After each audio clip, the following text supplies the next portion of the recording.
Enfants. C'est interdit en France, autorisé aux États-Unis et encadré en Belgique. Ce week-end à Bruxelles, un salon des mères porteuses a créé la polémique. Reportage de la rédaction de la RTBF. Ils sont venus de toute l'Europe. Une centaine de participants pour ce colloque de l'organisation américaine Men Having Babies.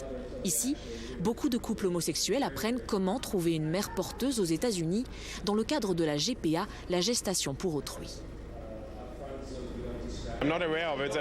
Je ne sais pas s'il existe de telles présentations en Allemagne. C'est vraiment nouveau.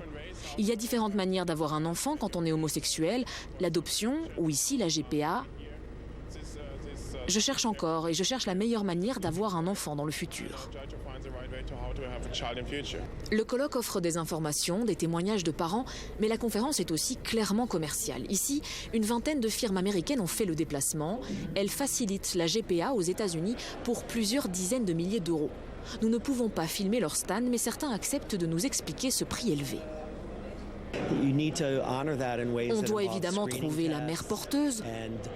Il y a énormément de procédures médicales qui coûtent de l'argent. L'idée n'est pas que les gens fassent du profit. C'est juste une procédure qui doit être bien faite.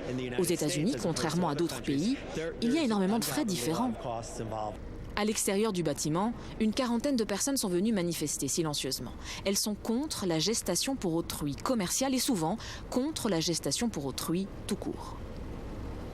Nous estimons ici tous, sous nos membres d'associations ou anonymes, que la GPA, la gestation pour autrui, c'est un trafic d'enfants.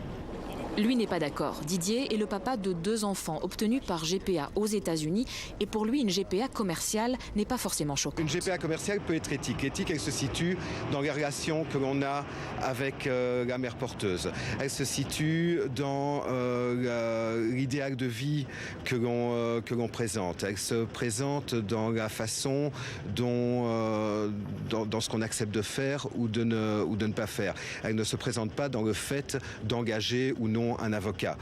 Les associations belges ne sont pas représentées au colloque, preuve de plus que le thème fait clairement débat.